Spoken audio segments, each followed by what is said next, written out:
Hello my friends, this is a very exciting one.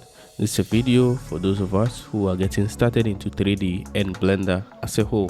Blender is releasing a new version today, and I want to take this opportunity to take you deep into the basics of Blender and understanding how Blender works behind the scenes.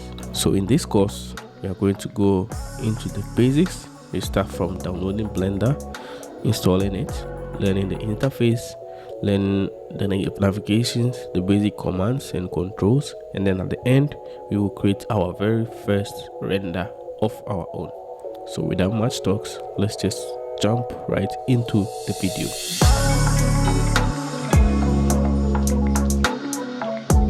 So to start, we are going to download our Blender and install it onto our system. So to download Blender, you just have to head to blender.org. Then we are going to grab the latest version of Blender, which is Blender 4.2.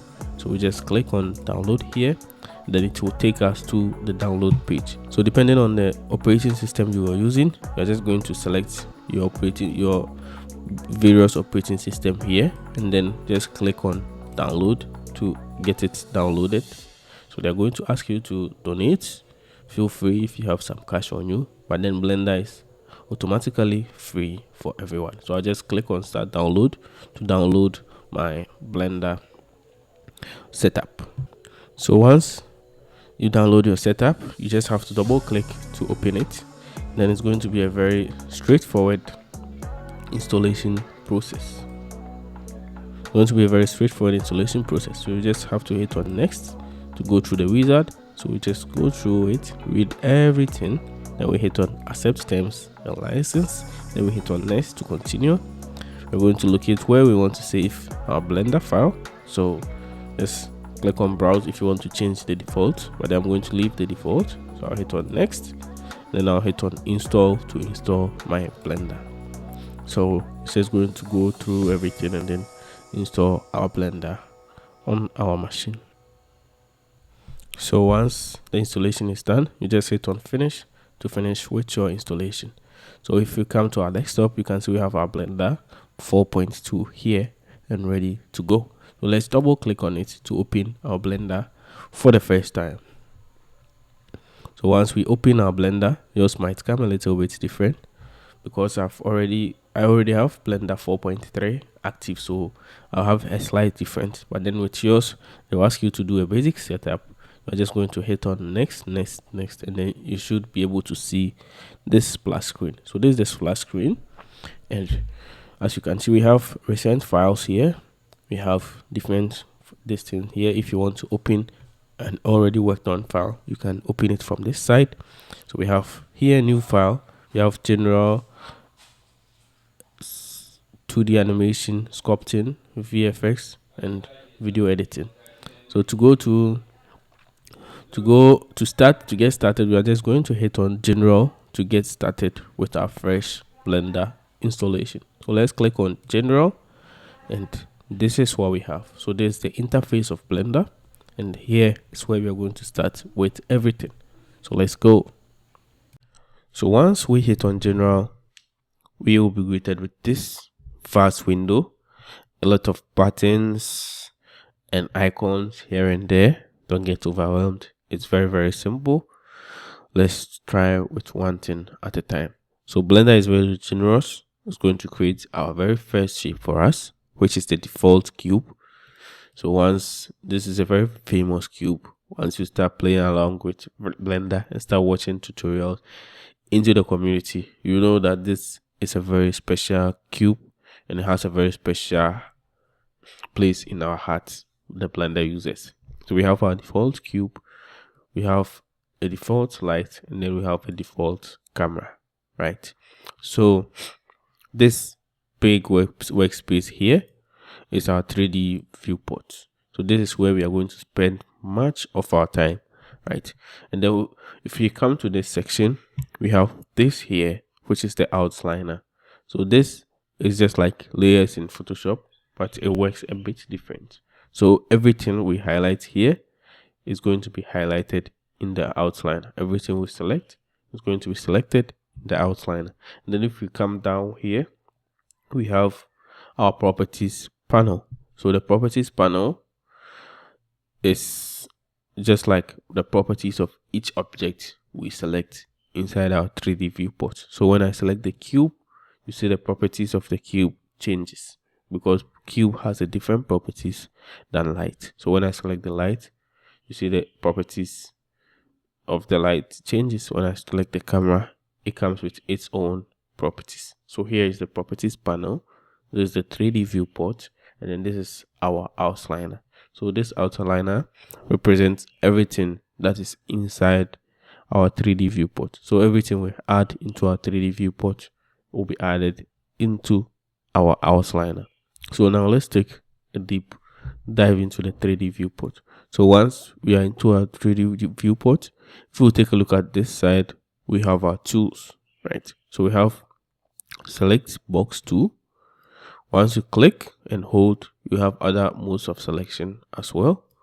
So we can change to maybe tweak tool so that we use it to select. So everything inside here is used for selection. Select box tool will help us to drag a box around some object, and then it will select the objects for us. We have select circle. It will let us paint or drag our mouse around objects, and then the objects will be selected for us. So we have different modes of selection. We're going to take a look at them later on in the video. We have our cursor. We have our 3D cursor too. So once I click on it, this is our 3D cursor, and we'll be able to move the cursor into anywhere we want, right? And then we have our move tool.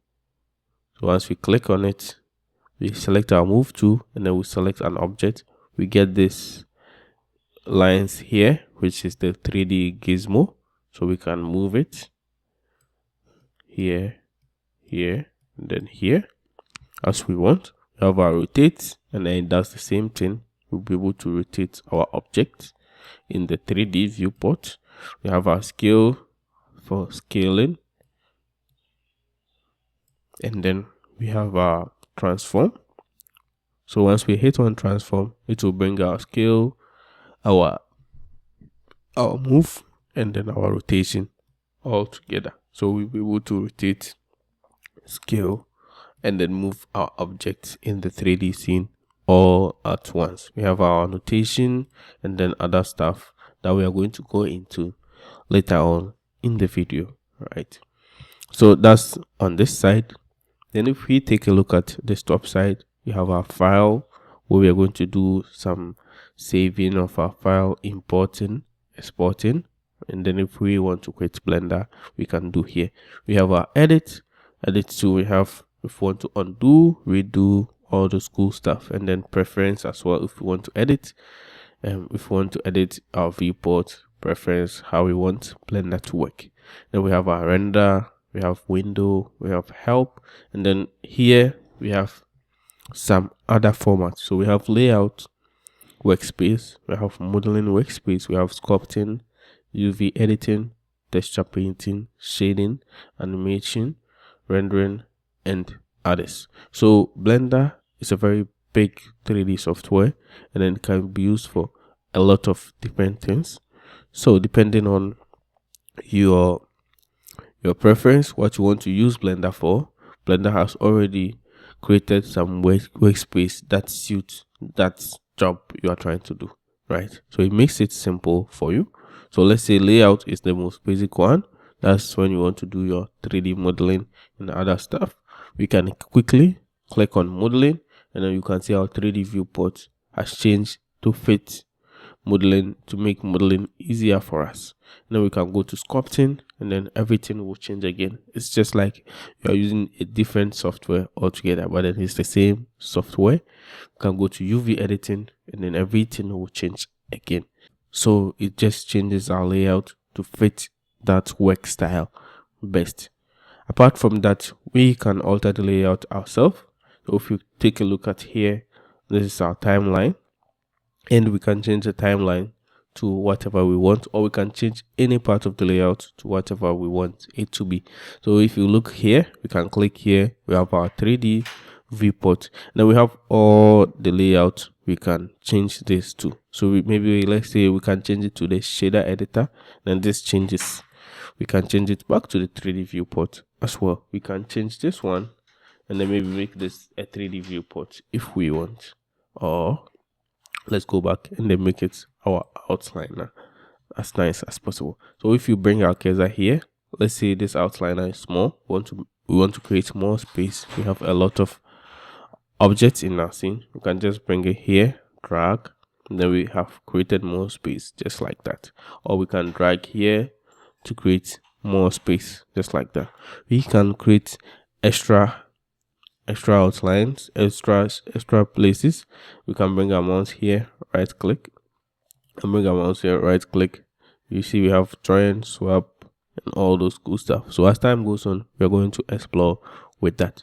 So if you look at our 3D viewport and then we come to this side, you can see we have the axis.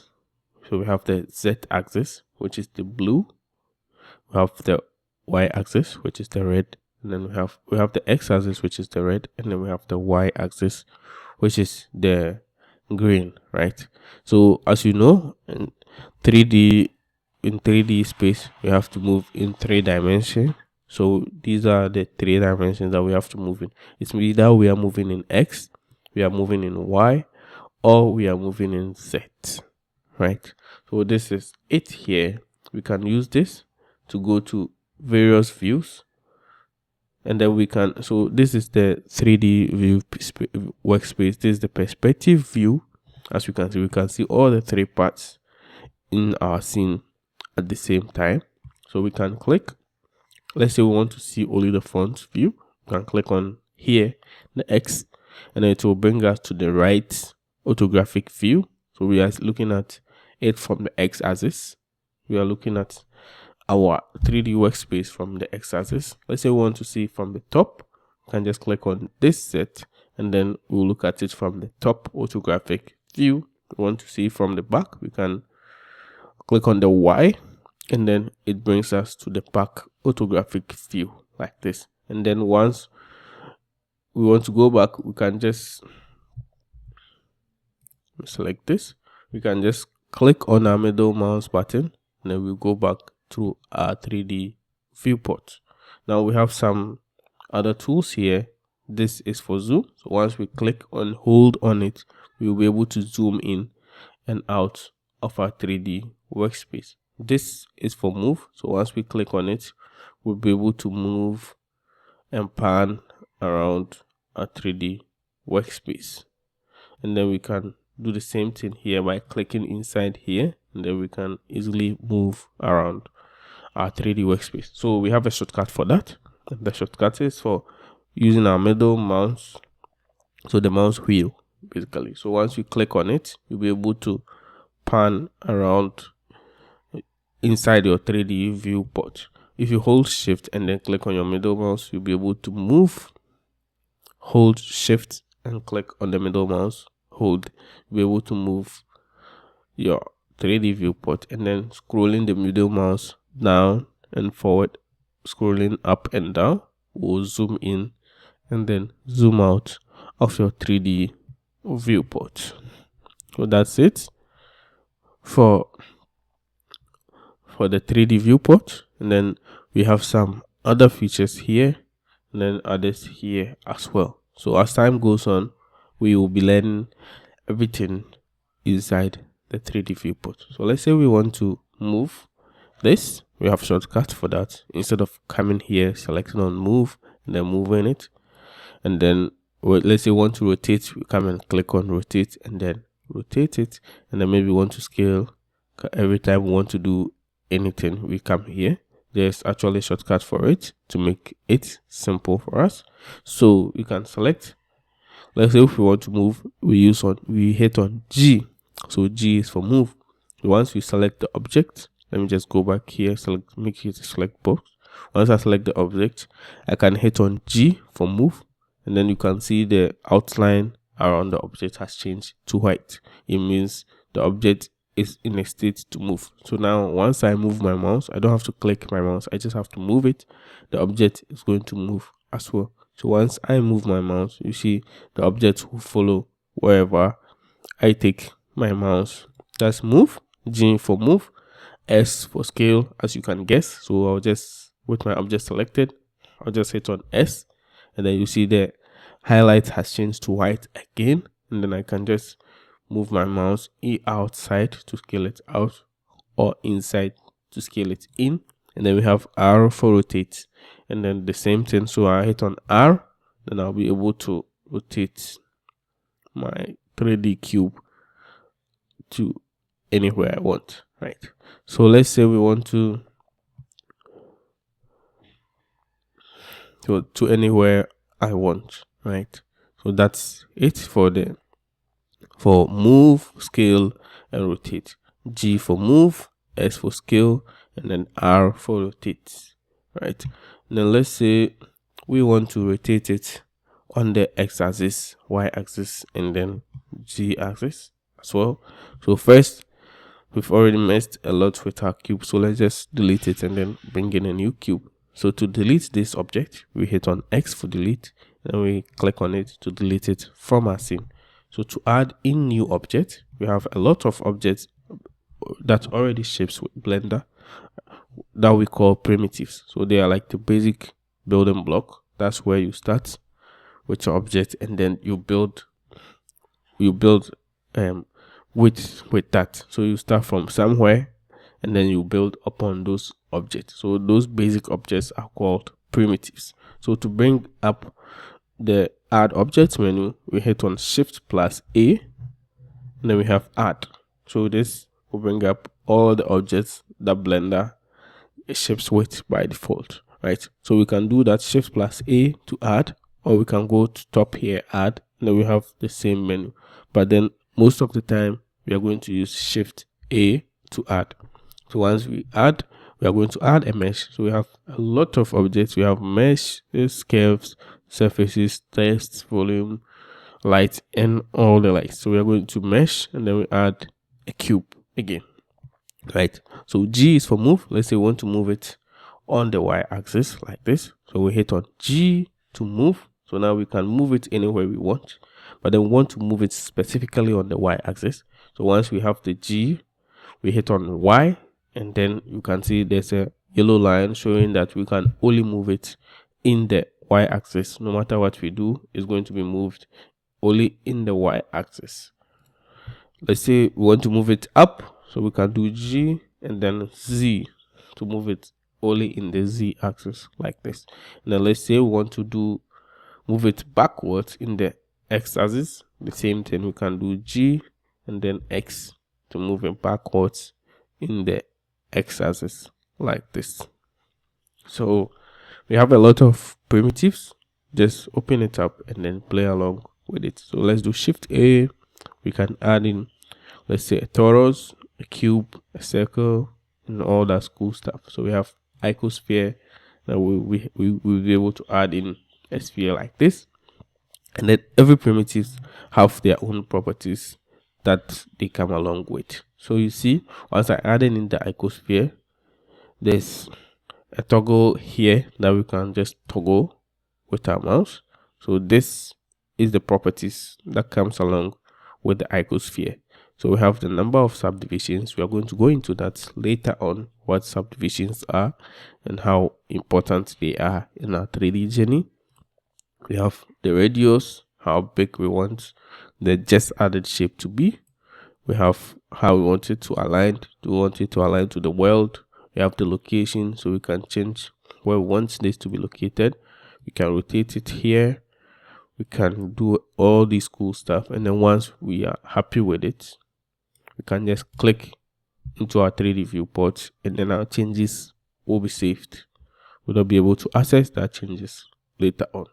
Yeah, so that is it for that. So the same thing, let's say you're a very visual person, and then you want to be able to quickly move your object in the scene without going here or without using the 3D shortcut.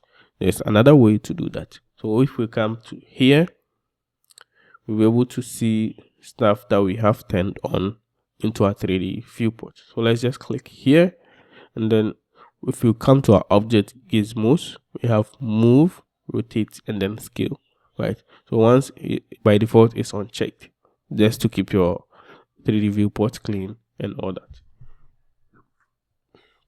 Well, we can check it. So let's select, again check on the move, the rotate, and then the scale. So anytime it's always on, right? So we can just select any object we select, this will be on by default, so that we can quickly move our objects. Maybe you want to rotate your object in, you can just quickly rotate it without going back here or using the shortcut of the G, S, and then R for rotate. Yeah, but then I'm going to turn it off for now. Maybe we will use it later on in the video, so I'll turn it off for now. Yeah, so that's what we have. Now let's jump right into it head first, and then let's start with our project. It's going to be a very simple one. So we are going to create this nice 3D composition, 3D illustration composition.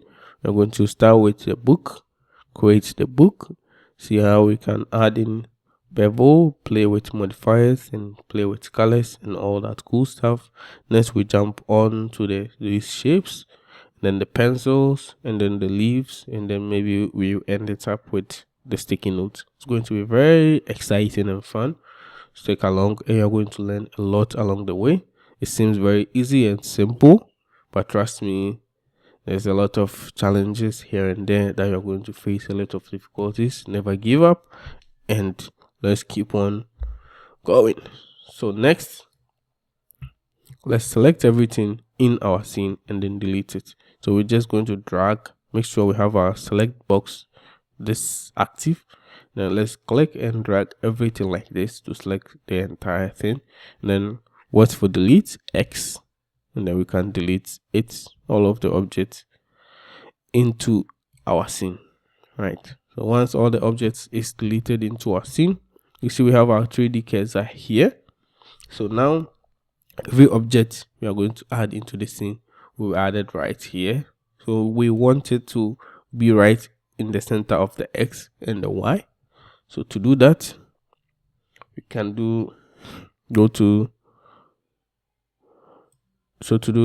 there's a shortcut for it. We can hit on Shift plus S to bring out this shortcut here, Shift S to bring this shortcut here, and then we can just go to one which says cursor to world origin. So once I click on it, it will bring my cursor back to my world origin. So now every object I create will be created right in the middle of our world origin. So first let's add in a cube. So let's do Shift plus A and then mesh. Then we can add in a cube like this, right? So the cube will come with its own properties, the size, alignment, location, rotation, and all that. But let's leave it as is, and then let's see how we can tweak our cube. So now with the cube added, there's one thing we have to look. So if we hit on N, it's going to toggle this thing here up. So these options here, we have set of options here, and the shortcut for bringing it in and out is N. So N will hide it, and then N will bring it back up. I just want to show you something. So let's select our cube.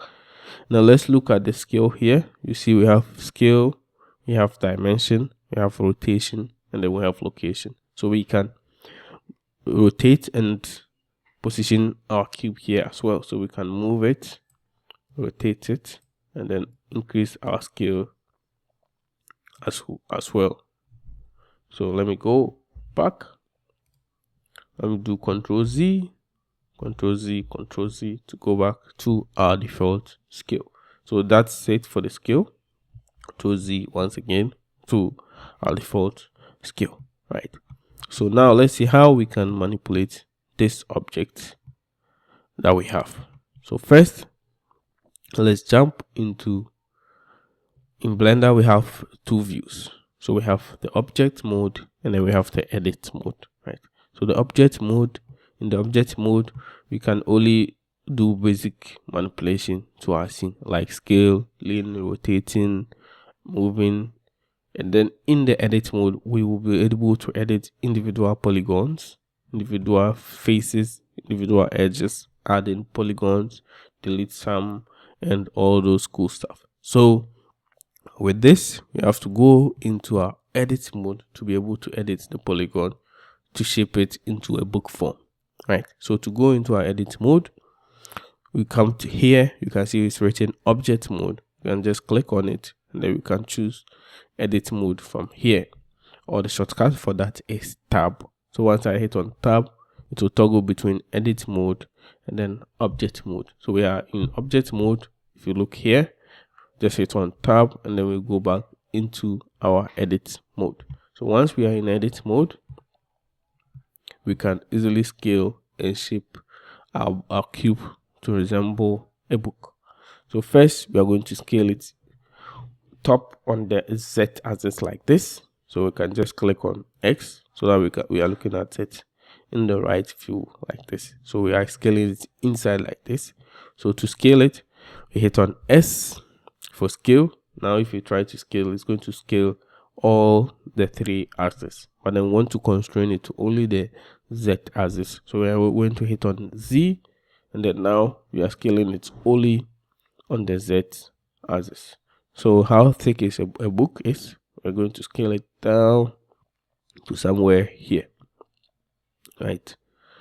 And then now I'll hit my middle mouse to go back into my perspective view. So we have something like this. Now we have to scale it on the X axis a bit, because a book has a rectangular form, it's not entirely square. So to do that, we hit on S and then X. S for scale and then X for locking it on the X axis, and then we can just drag it in a bit like this, right? Nice and simple. So next, every 3D object is made up of 3 fundamental things. We have the points, we have the edges, and then we have faces, right? So points, 2 points make up an edge, 2 connected points make up an edge, and then 4 connected edges make up a face, or 3 or 4 connected edges make up a face. So now if you look here, we have point mode, we have edge mode, and then we have face mode, right? There's the difference between the edit mode and then the object mode. In the edit mode, you have access to this point, so I can select each individual point, hit on G to move it, shape it anyhow I want, right? This is not possible in the object mode. Control Z to move back. I can go to my edge mode, select an edge, G to move it, shape it anyhow I want. Or I can go to my face mode, select a face, so this is an entire face, G to move it, position it anyhow I want. So we have face, which is a 3 points polygon. So it's either 3, it has 3 edges, or 4 or more. And then we have points, which is just one tiny little point here, vertices, one tiny vertex here. And then we have our edge, which is made up of 2. So we have 2 points from here to here, mixed up an edge. Then we have a face, which has either 3 or 2 points or polygons. It will make sense as we move ahead. So now, trying to shape our book, let's start with the cover. So with the cover, we will have to delete this face here, and then this face here, so that we have the inside, which we will fill it in with our pages. So to do that, we are going to select all these 3 faces. So I'll select this face, hold shift, and then click to select this face. I'll use my mouse wheel to move it around to the side, then hold shift, click to select this face as well. So once all the 3 faces are selected, we hit on X for delete, And then we're not going to delete the vertices, we're not going to delete the edges, we're going to delete the faces. So we'll hit on faces, and then all these 3 faces will be deleted from our scene, right? So that we have the main starting points of the cover, like this. Next, we are going to go with around edge cover. So around edge cover, like around book. So how are we going to do that? We are going to bevel this edge. So let me go to my edge select mode. I'm going to bevel this edge and then this edge, right? So by the way, shortcut for moving from point edge to faces is using your one for point. So see as it keeps on changing. 2 is for edge, and then 3 is for face. So we want face, so we're going to hit on 2 to go to my face mode. Then I'll hit on select this face, hold shift to select this face, like this. Select this edge, hold shift to select this edge. So I have 2 edges selected, and then I'll do shift plus B for bevel. Shift plus B for bevel. So I'll do shift B for bevel, right? So I'll be able to bevel to smoothing out this corner. In Photoshop or Illustrator, if you use all these softwares, we call it roundness. So I'm able to give these shapes some roundness. So once I drag here, I can scroll my mouse wheel up to increase the number of cuts this have. So if I scroll my mouse wheel, you can see another cut is added to give it a little bit more smoothness. So maybe scroll 1 to add a last cut like this. I'll bring it here, and then once I'm done, I'm happy with the shape, I can just click to apply. Then you see we have the properties of this operation that we just did here, bevel here. So we can come to the properties and then change some things as well. So we can change the width, can increase the width of the bevel.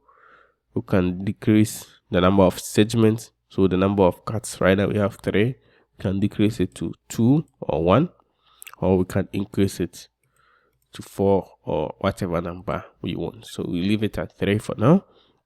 We have the shape. So the shape of how the bevel is shaped, we can play around with it. So it's just like a profile. So we can either in or out. So let's leave it as 5.5 is good for us.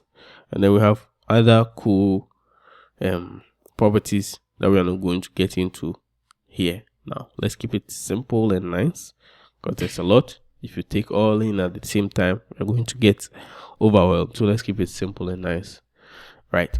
So once we are done and everything is looking cool, we can just click away to apply our nice bevel. So we have a nice bevel.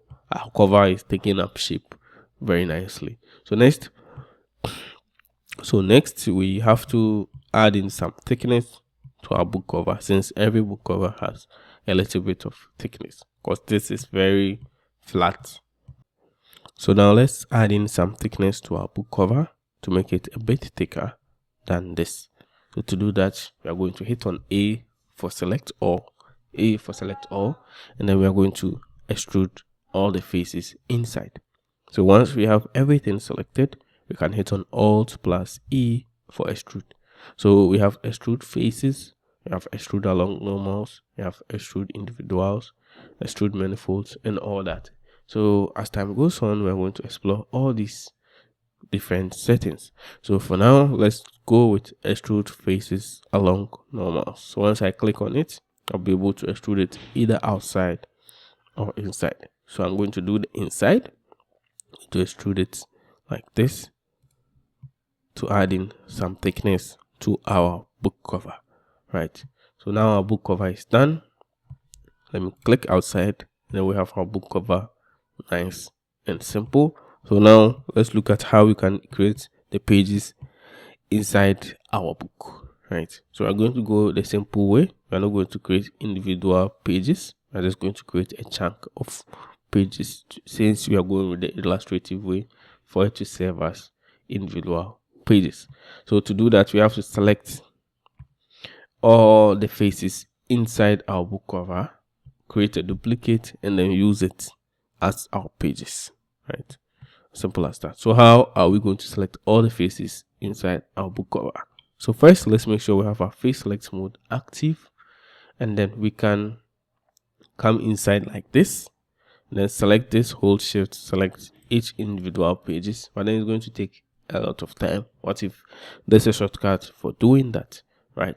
So the shortcuts we are going to use is hitting on control. So we are going to select this face, click on control, and then click this face, and then Blender is automatically going to select all the faces in between. So what the control does is select all the nearest faces from one point to another. So Blender will calculate, and then it will select all the faces in between for us like this. So once all the faces are selected, let's see how we can duplicate. So to duplicate an object inside Blender, we use Shift plus D. So once I hit on Shift plus D, we have a duplicate, right?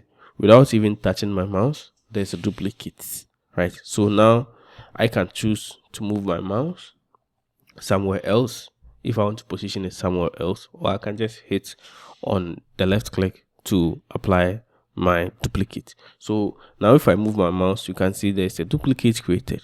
So that's one thing beginners find confusing with Blender. So let's say you forget and then you don't move your mouse, you think there's no duplicate, but there's actually a duplicate created. To prove this, I just have to go to my point, now select on this point G to move it, and you can see that we have a duplicate created right on top of the old one. And then if you don't take care, later on some operations will be messing up and you would not know what is the cause. So be very careful. I'll go back a few times till I have this selected. So we have the duplicate created, and then we are going to create the duplicate. We are going to make it its own object. So to do that, we'll hit on P for separate, and then we're going to separate it by selection. Since we have this selection active, we just hit on selection, and then now if we look back into our outliner, because we have two objects, we have cube and then we have cube 1, right? So let's go back to object mode, and then we have cube 1, and then we have cube, right? So we can rename it by double clicking on it, and then let's rename it to book cover, and then this one can just be our sheets, even though it's just one sheet, right? So now, since we're done with our book cover, let's jump into our book sheets. So you can just click on either of them. So now let's jump into our book sheet. So with our book sheet selected, hit on tab to go back into edit mode, and then let's see how we can close this shape to make it look like a sheet of books, a sheet of papers. So first we have to select here, select this entire edge here, and then the entire edge here, and then maybe scale it inside a bit, or maybe we have to select everything. So we hit on A to select everything, and then we are going to scale it on the x-axis, right? So we hit on S for scale, and then X to scale it on the x-axis. Then we are going to bring it inside a bit like this, right? So once we are done, we have to select these two edges, only these two edges.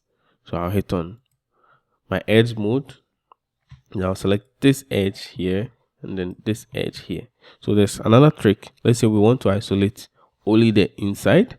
We can hit on slash in our mouse, slash on our keyboard to isolate only the pages. So once I have this edge selected, I can hold on shift to select this edge, and then I'll hold on slash once again to bring back all the objects, and then now I can move it on the y-axis. So G for move, and then Y to bring it back on the y-axis like this, right? So once we are done and everything is nice and simple, we can isolate it again. So hit on slash on your mouse for isolation, and then once we isolate it like this, we can fill it up, right?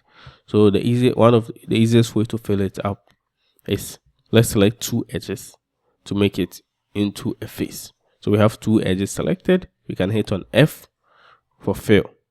So F will fill the two edges. It will add two extra edges and then it will make it a face. So now let's fill here as well. So I'll select this edge, hold shift select, and then select, and then I'll hit on F for fill. I'll do the same for here. Select this edge, F for fill, and then once we are done, I can select this edge here and then hit on F to fill it up, and then F to fill, and then F to fill it up again. Now I can do the same thing here. Select this F, F, F to fill all of them nicely as well. So once we are done, we can hit on the slash to bring back our book. So as simple as that, we've created a nice and beautiful book. I'll tab out of edit mode so that we can see what we have now. So now there's a bit of a problem. It's not really a problem, but then it's a way to make our models look cool and beautiful. You can see we have a very sharp edges all around our model. We have a very sharp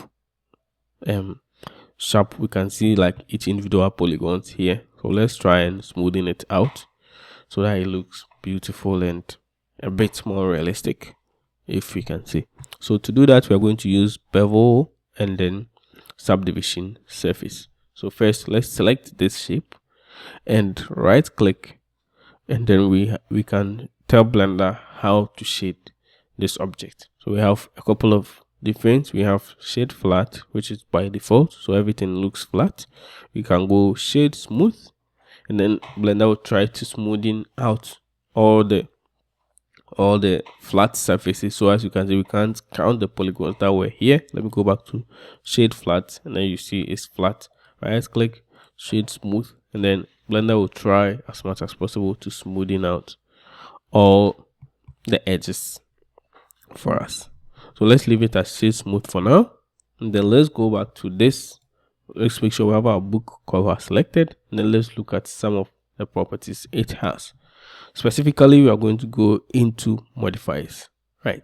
So modifiers in Blender are like edits that we can make to that can be made to an object, but then it can be changed later on. So they are like edits that can be made, but then the edits are not permanent edits unless we choose to make it permanent. So it's just like modifiers. We are modifying the shape, but then the modifying we are doing is not permanent, right? So we can add modifiers. So I'll hit on the plus to add in a new modifier. So we have a lot of modifiers, and then they are grouped into edit, generate, deform, normal, physics, hair, and all those cool stuff. So for this, we are going to go to generate, and then we will look for bevel, right? Since we are trying to bevel the edges. So generate and then bevel, right? So once we click on it, we have our bevel. So to demonstrate what the bevel is doing, I'll just right click and then shade it flat for now.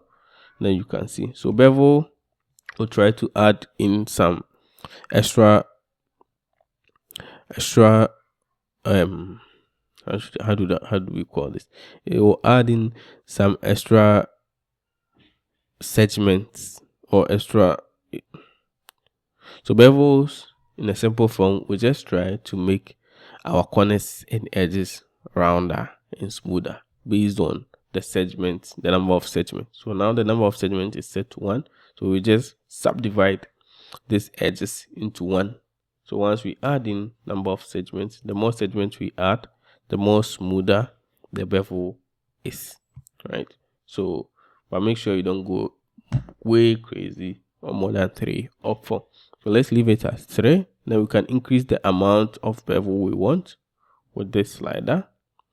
So let's go with something like this. Nice. 2.3 is fine with 3 segments. That's the bevel.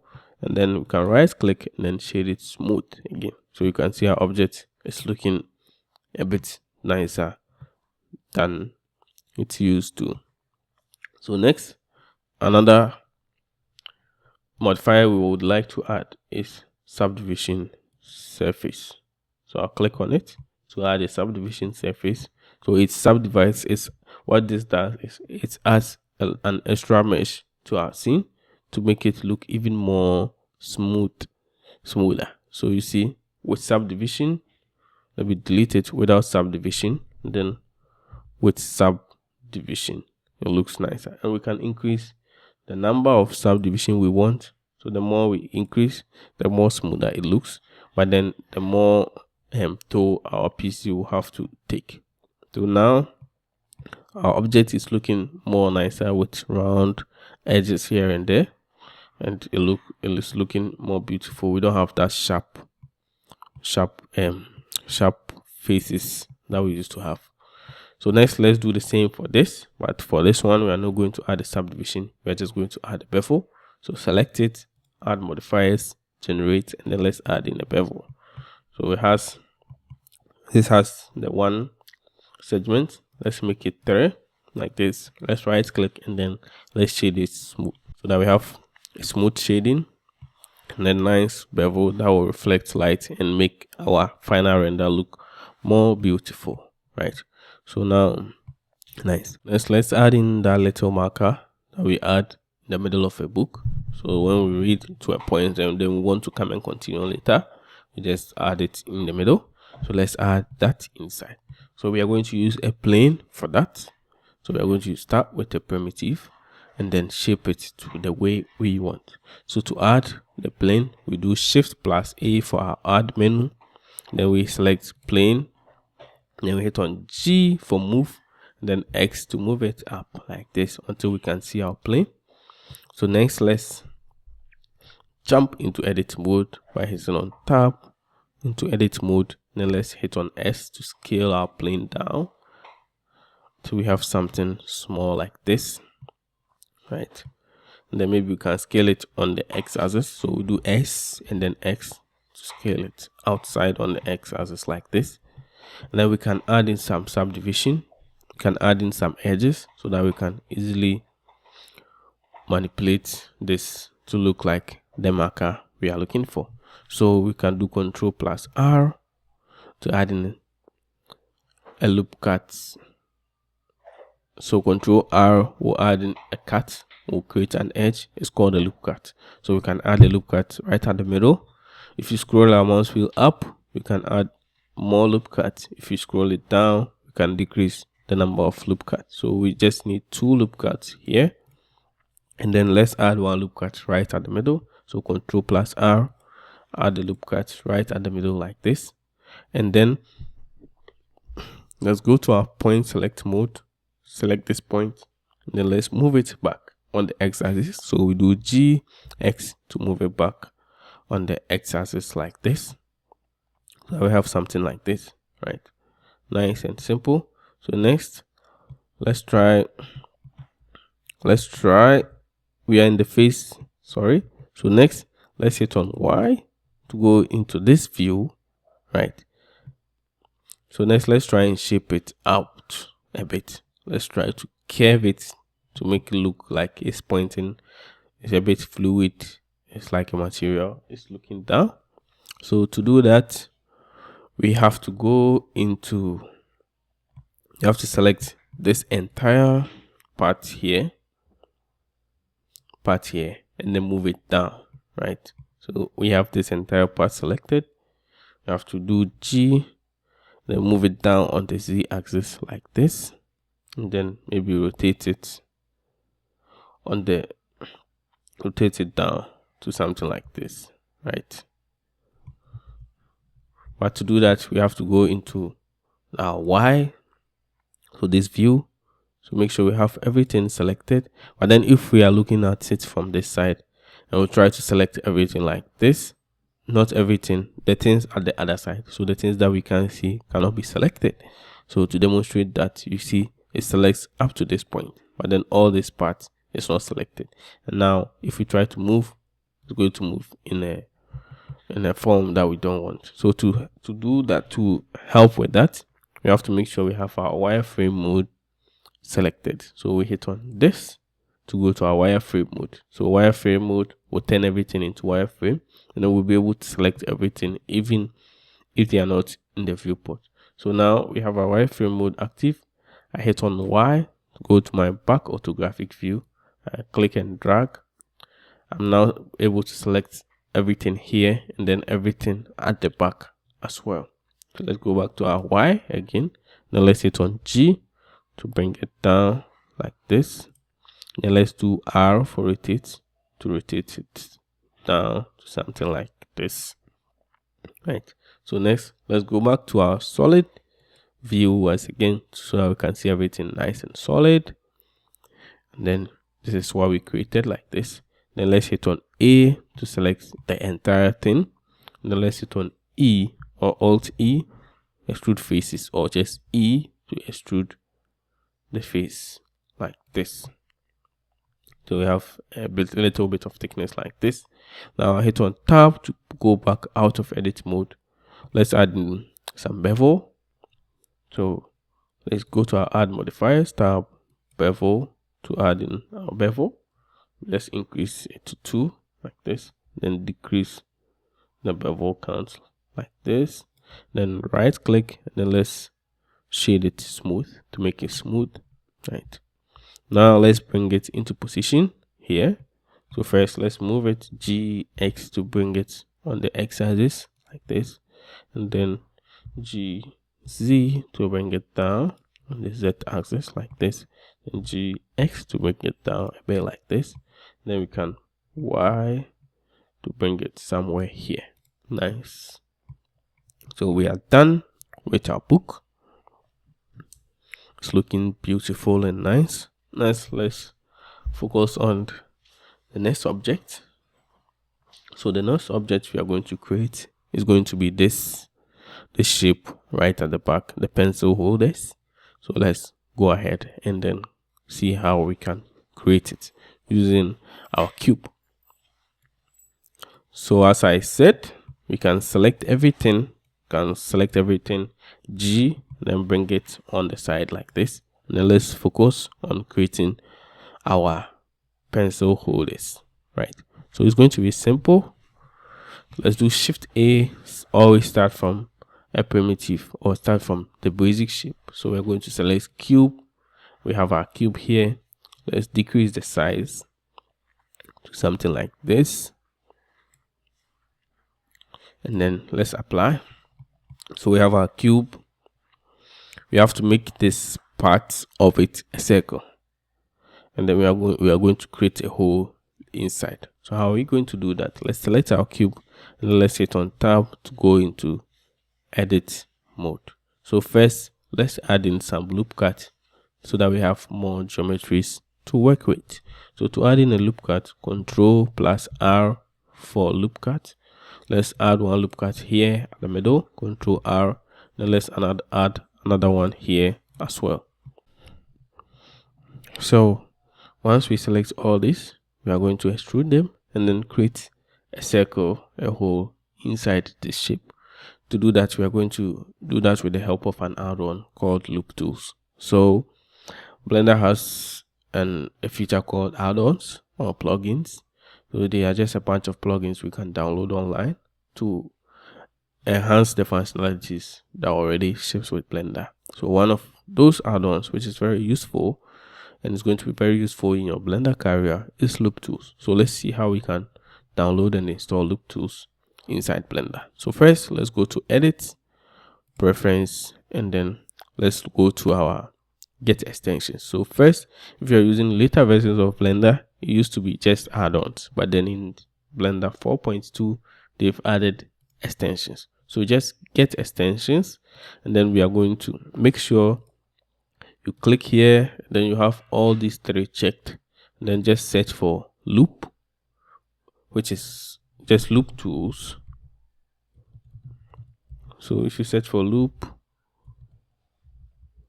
tools, we have this, and then let's install the first one, which is this Loop Tools. So just click on it, then your Loop Tools is now installed.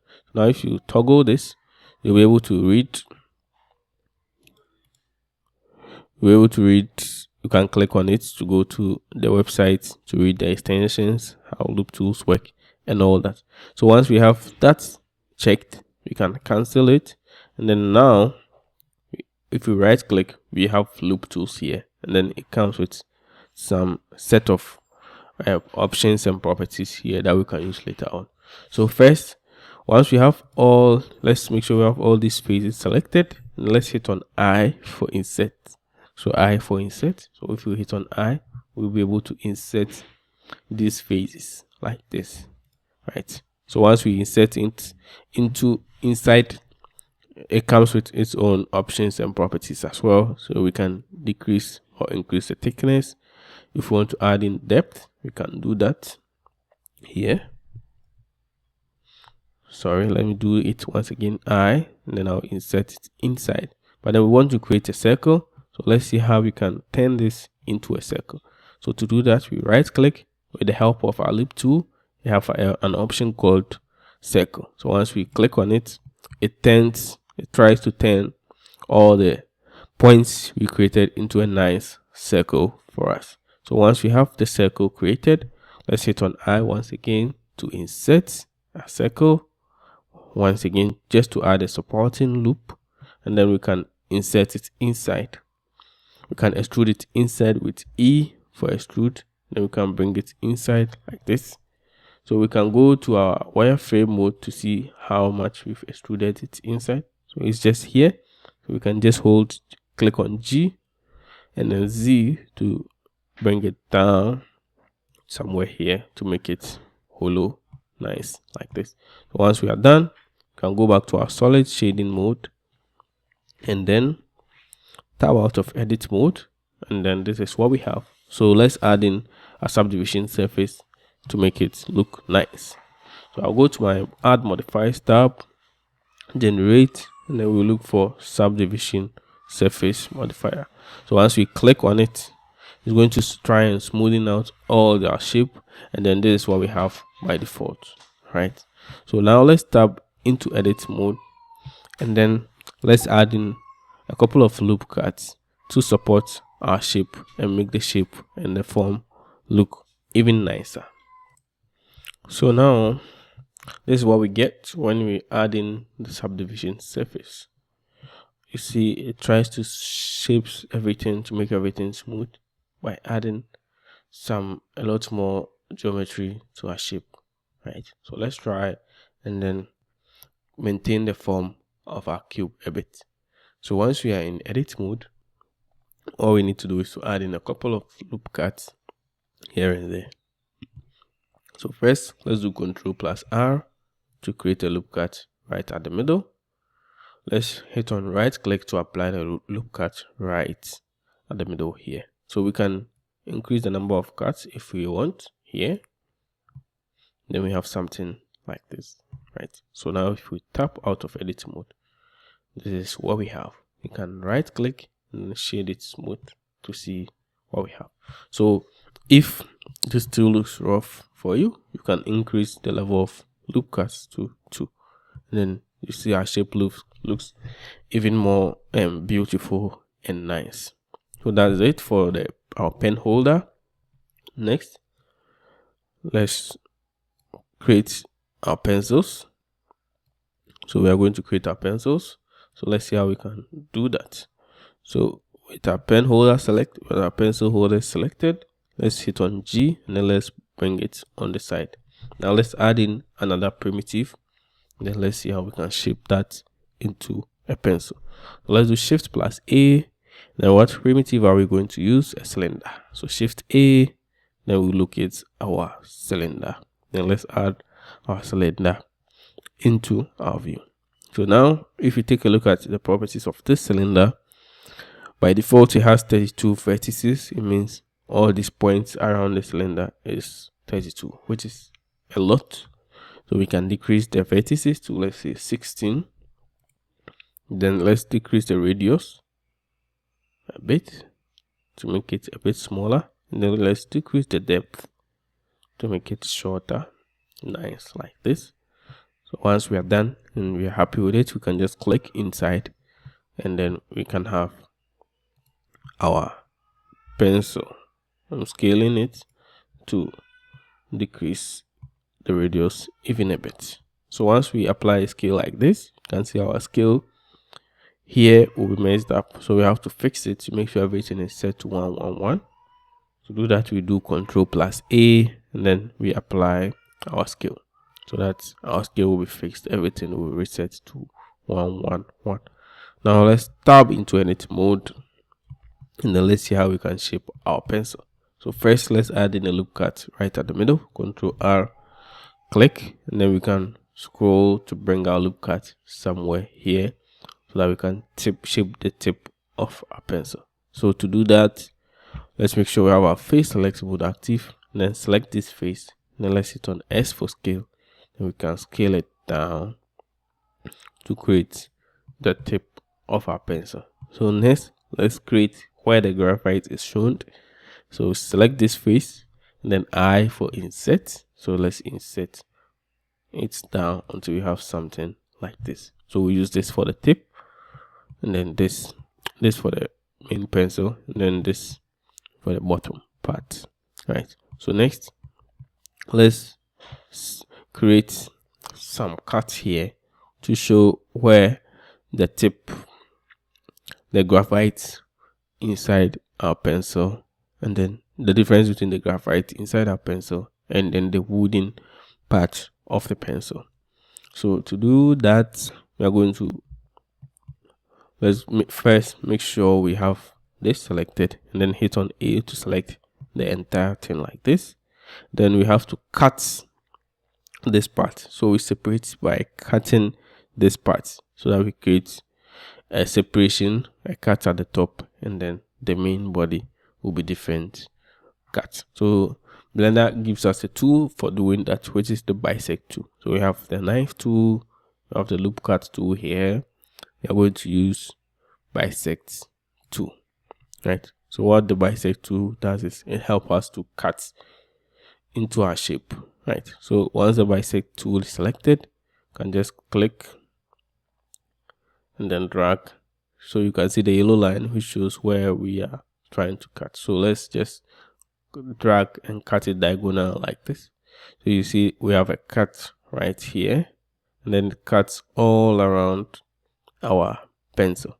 So once we are happy with it, you can just click somewhere inside our shape, and then we have a cut right in the middle of these two shapes to create this top part and then this part.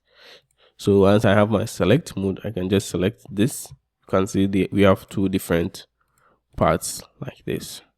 Nice and simple. So this will be the tip of our pencil, and this will be the wooden part, the same as here. So this will be where we show the graphite, and then this will be the wooden part. Nice and simple. So once you are done, let's hit on tab to jump out of edit mode, and then we can position this inside our cap for now. So let's do G, and then let's scale it up, and G once again to position it somewhere here. For now, we will come back to it later when we start doing our composition. So next, we have like 3 more objects to go. Bear with me. We are still learning. So let's see how we can create this vase for and then the flowers, and then lastly we will create our sticky notes, right? So to create the vase, we can do the same thing by using a cylinder, but then let's try and see a different approach or different method. So as I said, Blender is very huge. There's a lot of ways for doing the same thing, and there's a lot of tips and tricks. So just play around, play with it, find the easiest way possible for achieving your goal, and then use it. So let's explore a different route for coming up with a vase like this one, and then the flowers. So first, let's add in a plane. We are going to use a screw modifier for this one. So first, let's add in a plane. So let's do Shift A plane, and let's tab into edit mode, right? So we just need a point from the plane. So as you can see, the plane has 4 points, so we just need a point for our start.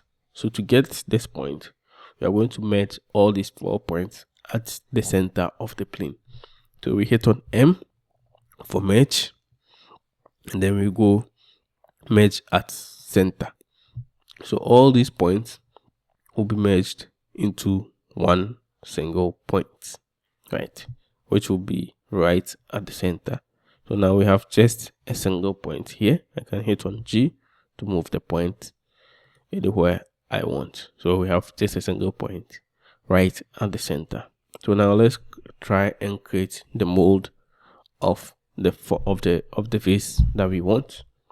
We're going to do that in the orthographic view. So let's hit on X to go to our right orthographic view, and then with this point selected, with this small point selected, we hit on E to extrude the point. So E for extrusion. So we extrude the point to somewhere here. You can hold on Y to constrain it to the Y axis. So we extrude it here, then we extrude it up. So E, and then Z to extrude it up to somewhere here. I have something like this. And then E, Y to bring it somewhere here, right? And then we can extrude it down like this, and then E, Y to bring it right here, right? So we have just this profile here. Then we are going to use our modifier to create the vase that we are looking for. So now let's tab out of edit mode, and then let's go to our modifiers tab, and then we go to generate, then we go to screw, right? We are going to use the screw modifier to do that. So once I hit on screw, you see Blender will automatically generate and create a screw modifier all around our shape for us, right? So that we have this nice shape like this. So this is at the modifiers level, which means we can go back into edit mode, edit our profile, and then it will be applied here as well. So I can just hold this G to move it anyhow I want, and just like that, Blender will automatically update this. I can do edge select mode, select this edge, right click, subdivide, go to my point select mode, select this point, shape it however I want, and then Blender will update it for me by default. I can come back to it later. I can hide the screw modifier. So this is what we have. Unhide it, and then we have this, right? So you can play around with this as well to see what you have, and then we can play with the angle of the screw modifier. So this is the properties of the screw modifier. You can play with the angle. Let's say you want to do some sort of animation or whatever you want. It's here. So we can do 360 for a full circle. You can play with number of steps, how smooth you want it to be. It's now set to 16. You can increase it to make it more smoother, but then the more smooth you go, the more power it takes from your PC. So let's leave it at 16 for now. And then maybe let's go back and then back once more till we have this. Now let's try and fix this. So let's go and make sure we have our wireframe mode active. Then maybe we can select this, and then G to move it inside a bit like that. Then maybe we can select this, G to move it inside like this. We have something like this, nice and beautiful. Let's go back to our solid shading mode. Then this is what we have. Maybe let's create one point at the middle, and then let's scale that outside. So let's go to my face, my edge select mode, select this edge, right click, and then subdivide. Then let's go to our point select mode, select the point, and then let's put G on the Y axis, and then like this. So I will shape it to something like this. Now we can tap out of edit mode, and then we have this shape. So once we are happy with it, we can apply to make this permanent. Just right click, apply, then make it permanent. So now it's a shape on its own like this, right? So once we apply, let's add in a bevel. So generate bevel modifier, increase the bevel to 2, add in a little bit of bevel like this, and then let's add in subdivision surface again. So subdivision surface to make the entire thing look more beautiful and smooth like that. We have a little bit of a problem.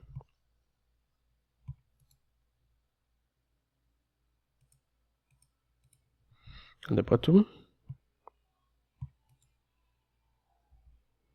you know why the bottom is dark? Well, it's just something that usually happens with Blender. Once you start editing, you are going to start facing a lot of editing problems here and there. So let's try and fix this bottom part here. So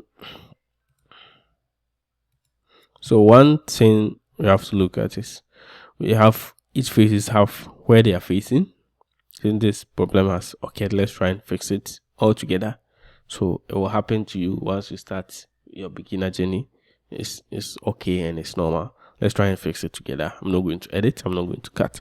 So once each faces inside Blender have where they are looking, right? So we can check that by looking at, there's something we call face orientation, right? So if I go here, now I click on face orientation, red means inside and then blue means outside, right? To demonstrate that, let me tab out of edit mode, go back to here, and let me take this for now.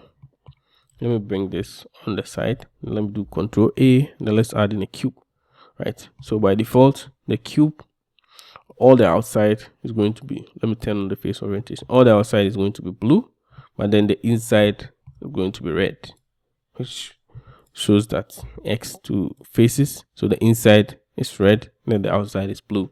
So with all our objects, we have to make sure that the outside of the object is blue and then the inside is red.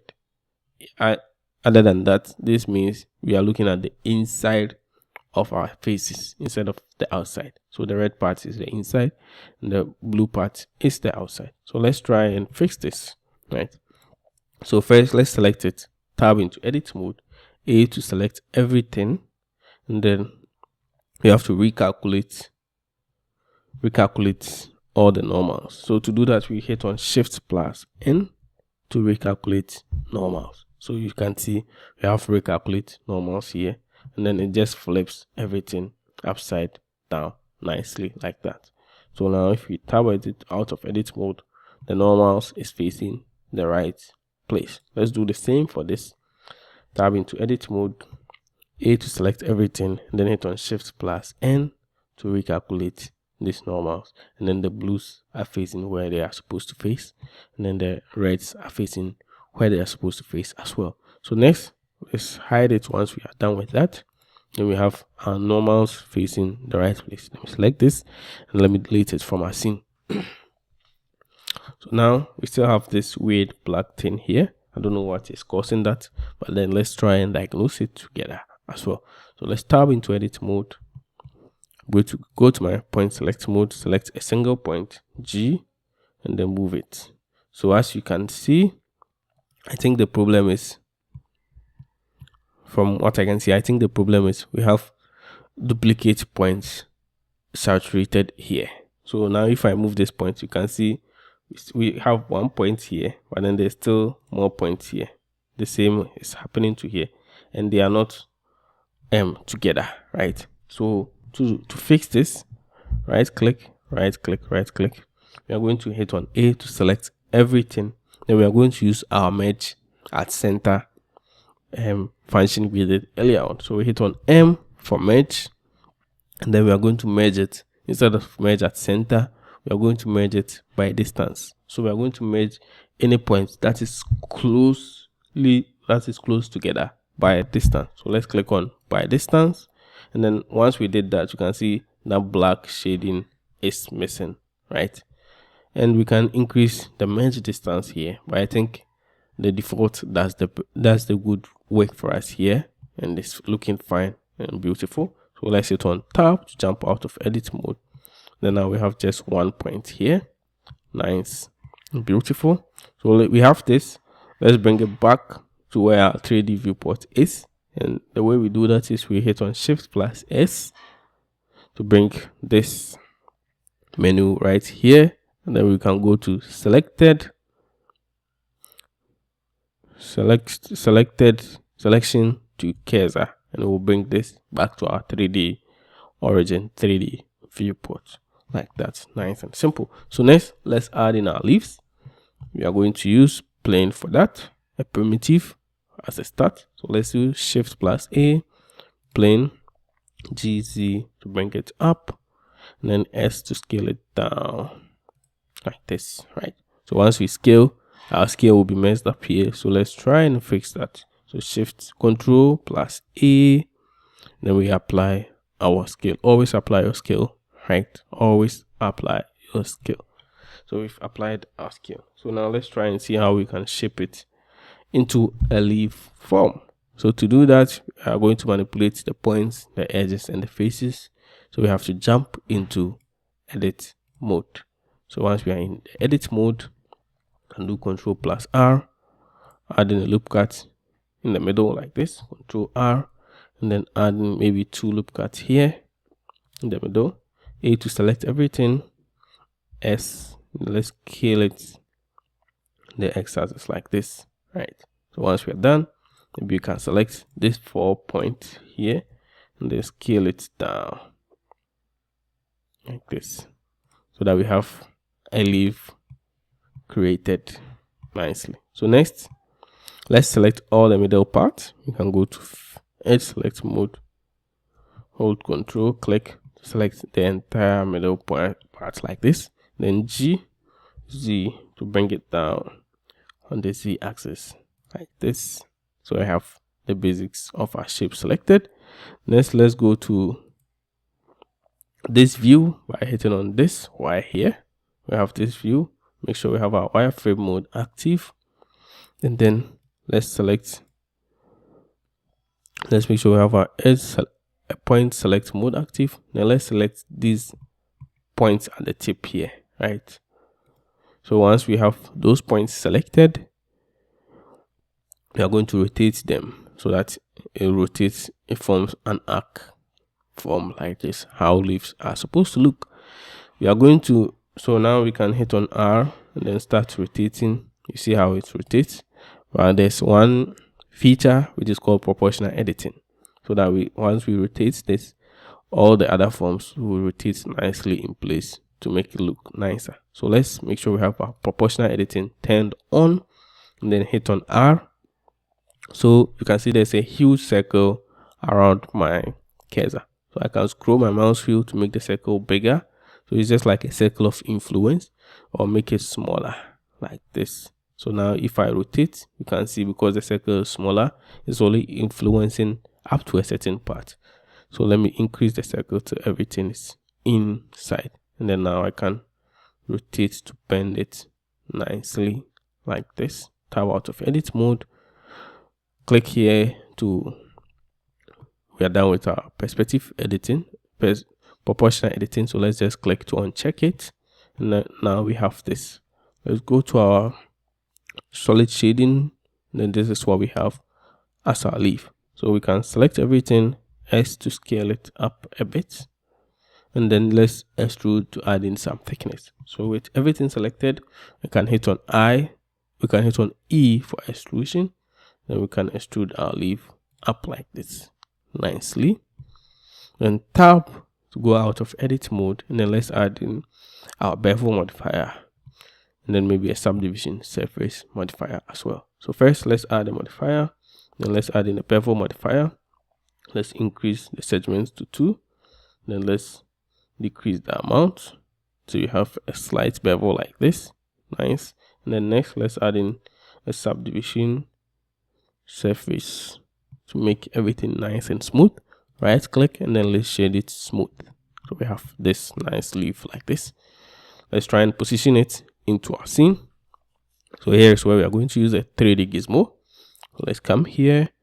Then maybe we can check move to position it easily into our scene like this. Maybe we can check rotate as well, that we can easily rotate right into the pot. Maybe let's add the scale whilst we are at it. So scale, then we can scale it down.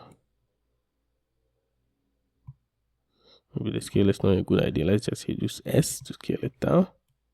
Let's move it into our scene like this. Let's just uncheck the scale for now. Yeah, so we have rotate and move. So next, let's create a duplicate around. Since we have a couple of leaves we need to fill, so let's do Shift plus D. So first let's hit on this Z to go to the top view. So Z to go to the top view. And then we can create a lot of duplicates. So Shift plus D to create a duplicate. Right click to place it in place.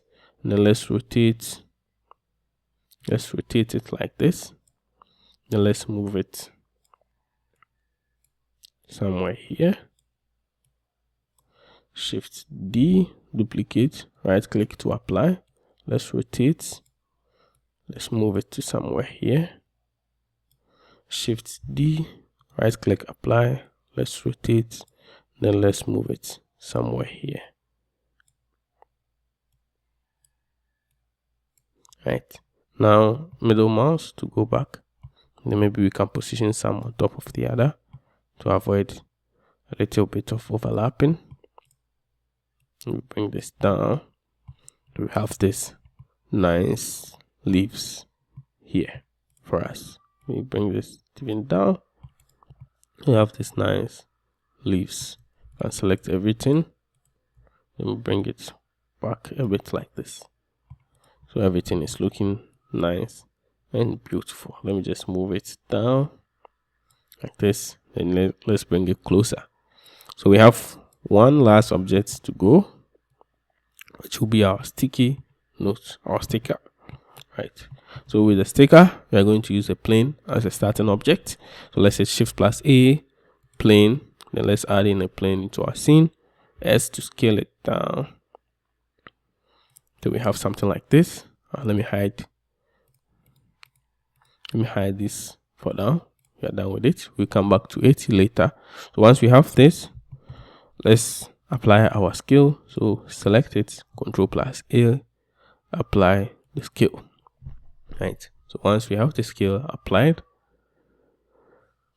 let's jump into edit mode, and then let's add in some extrusion. So with the plane selected, you can hit on E to extrude it, to add in some thickness like this. Let's tap out of edit mode, and then this is what we have. Right. So once we have the thickness, first let's add in a bevel. So right click, generate, and let's add in a bevel. Let's increase the segment to 2, and then let's decrease the amount of bevel to something very light like this. So we have a very light bevel. Right, let's right click and let's shade it smooth for now. So now let's create a stack of them. To create those stacks, we are going to use array modifier for this. So let's go to our modifiers once again, generate, then let's select our array modifier. So once I click on it, you can see it created a duplicate, but then it created the duplicate on the x-axis. So it created duplicate here. So if we look at our array properties, let me toggle this. This is our array properties. We see a number of counts. So if we increase the count, it's going to create a duplicate, but then it's going to create it on the x-axis. Why? Because we have the factor of x set to 1. So let's take the factor of x to 0. We want it to be created on the z-axis. So let's set this factor to 1. And now we have our stacks, our cards stacked nicely. So we can increase the counts to our heart's content a lot, make it a bit smaller like this. Right. So once we are happy with the count, we can just check in to commit our changes. So we have this nice count here. Next, let's create. So next, if you take a look at it, we have one on top of it, which is slightly bended, tilted nicely. So let's try and see how we can create that. So to create that, we are going to use another modifier, which is called the simple deform modifier.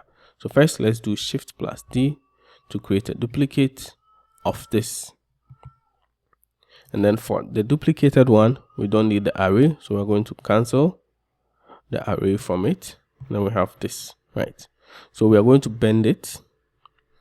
So first, before we bend, we need more geometry before we'll be able to bend it. So if you go tap into edit mode, this is just one polygon, one face, right? It's just one segment. There's no geometry. So let's select everything, and then Control plus R, and then let's add in more cuts so that we'll be able to bend it nicely. So right click, scroll my mouse wheel, add in some cuts here, and then I'll do the same here. I'll scroll my mouse wheel, add in some cuts here to make it a dense polygon.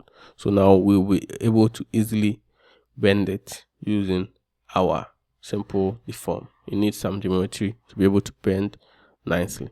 So I'll hit on tab to jump out of edit mode, and then if we go to our add modifiers tab, we can select our simple deform modifier. So we have to go to deform, obviously, then we will locate our simple deform modifier. So once I click on it, it has a couple of settings. First, we have the twist, we have the bend, we have the taper, and then we have the stretch. So this is what the twist does. If you wanted to twist our form nicely, but then we are going for the bend. So let's hit on bend. Then we have this. So we are going to bend it on the Y axis. So let's make sure it's set to Y. And then we still have this. So we have to jump into edit mode to fix a couple of things before we'll be able to bend it properly. So with it selected, let's hit on tab to go into edit mode, A to select everything, and then let's rotate it inside edit mode on the Y axis. So we're going to hit R to rotate, and then on the Y axis, right? So we're going to rotate it 90 degrees on the Y axis. So we hit 90 to rotate it on the Y axis like this. So once we are done with our rotation, then just click to apply our rotation, and then you can see we have it nicely bended. So let's tab out of edit mode, and then let's rotate it back 90 degrees again. So R, but now we are rotating it inside the object mode. So we do R, Y, 90. So we rotate it on the negative side, so minus 90. So we hit negative 90 to rotate it on the negative side 90 degrees like this. So now we can increase the angle of bend. If you want to really bend it, 360 will bend it all the way around to create a circle. That's not what we want. So let's bend it slightly like this. And there's some restrictions here and there that we can play with it. So let's just increase the limit of restrictions so that one side is bended and then the other side looks flat, right? So let's limit it to something like this. So you can see it's just a side that is bended and then the other side looks flat nicely like that. So now let's go to our Y, let's go to our X like this, and then let's do G, Z to position, make sure it's touching with the rest nicely like that. So we have bended it nicely like this. We can nicely like this. So I think this is the last shape. This is the last thing you have to create, and then next let's just rotate it on the Z axis until it's facing us. Now next we can, once we have all our shapes created, we can easily set up our scene, add in some materials, and then we'll take a look at our lighting and then rendering, and then how we can save this as a PNG and show it to our friends and families as our first Blender project that we have done. Hope you are learning a lot. It's a lot to throw at you, But please bear in mind, this is the first thing. If you don't understand anything, just be patient and just follow along. As time goes on, things will start to make a lot of sense to you as we go ahead with the video. So now let's see how we can set up our scene since we have all our elements modeled nicely. So to set up our scene, we are going to create another window on this side, right? So let's bring our cursor here, then let's click and drag to create a window here, right? So once we have this window here, we can click on this to toggle on our camera. So let's click to toggle our camera, right? So we are now looking through, where's the camera? This camera here, right? So let's hit on N to hide this properties here, N to hide it, and then you can position by shift, we can position our camera into view nicely like this.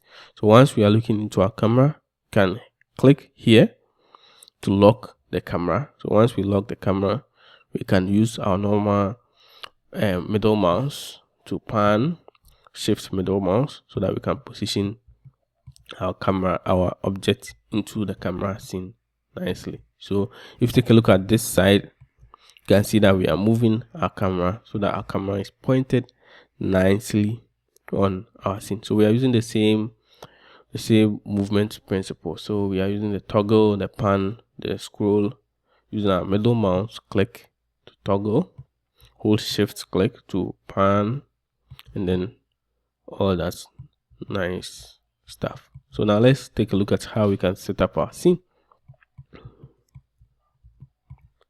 So at this point, this is what we are aiming towards, why it's going to change, and you'll have the full creative freedom to position all the elements the way you want into your scene to create your own unique render.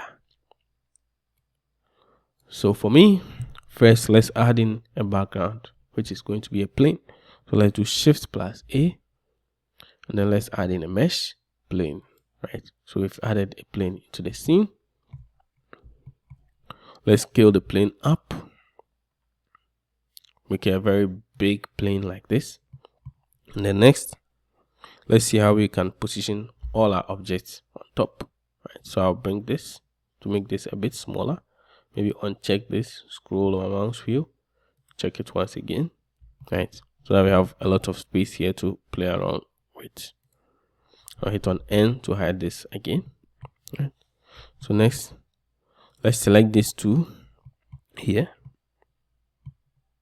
Then let's do G, then position them somewhere here, right? Then let's select our book. So we select this inside this and then this, right? So make sure we select, let me hide our plane so we can come to the outline and click on this eye to hide the plane for now. Let's select this, and then select this, and then parent all these two to this, right? So Control plus P to set parents, and then we set parents to object. Now all these two are parented to this. So if I move this, all the two will move along with it. Let's do the same for this. So select the top part and then the bottom part, Control plus P, parents to object. So now if I move the bottom part, the top part will move along with it as well. Let's do the same for this. So select everything. You see all of them are in this orange. Hold shift, click on this face, and then it will turn to a bit yellow, which means this is the active object. Control plus P for parent, and then let's hit on object to parent all of these to this. Now if I move this face, everything will move along with it as well. So now let's make sure we have our Y's on the X axis, the right orthographic view. Let's make sure all of these are right on this Y line here. So I'll hit on G, Z to position it right on top of this line like this. So I'll do the same for this, right on top of the line. Then I'll do the same for this, and then this right on top of the line like this. So now everything is on top of the line. So if we uncheck our plane, we can since it's this plane, we can double click to rename it as background, like this. Nice and simple. So now we can try and position everything into the scene nicely, right?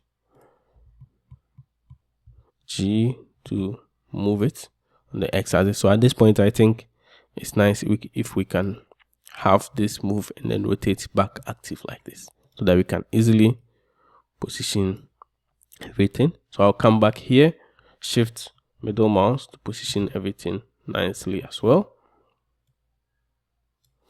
Maybe uncheck, scroll my mouse wheel to make it bigger so that I can see what I'm doing. Check, lock it again. And now I can position everything nicely like this, right? So once I have this book, I'll select all these three objects, shift D to create a duplicate, and I'll put it right on top.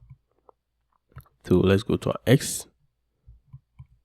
I'll bring this down so it's barely touching the second book, and then maybe I'll rotate it like this to create some nice interest. Select this, bring it here, somewhere here. I have a nice flower here, right? Let's select this, maybe scale it up, S to scale it up a bit.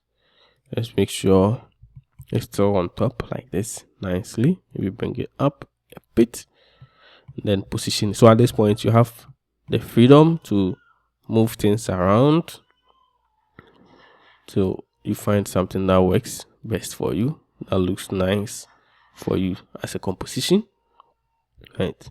So select this, and then maybe, and then a pencil, then maybe we can bring it to somewhere here. Maybe scale it up a bit. Sure, it's touching somewhere here. Yeah. So now you can duplicate, select this pencil here, shift D to create a duplicate, then maybe rotate it to this side to create some variation. Rotate it so that it's touching, it's like it's leaning inside like this to create some variation nicely. Select this, then let's do shift D to create a duplicate, bring it here, and let's rotate it on the y-axis 90 degrees. So let me just uncheck the rotation. Let's keep the move, so R, and then let's put it down. So we are going to rotate it on the y-axis 90 degrees like this, so that it's lying flat.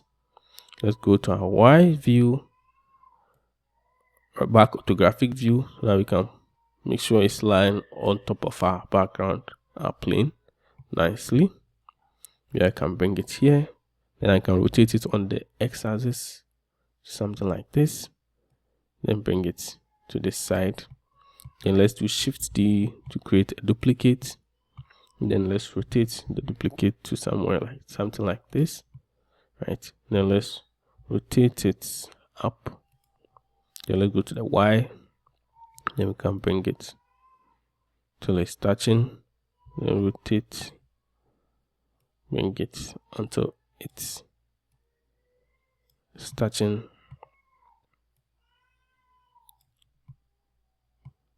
Nice, like that.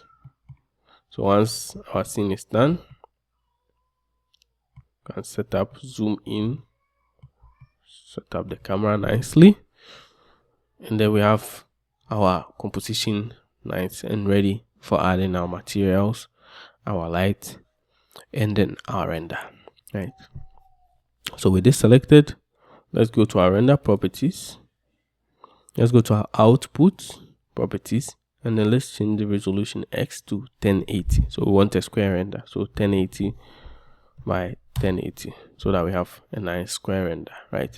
So we can unlock it, scroll our mouse wheel so that we have a full view of the square.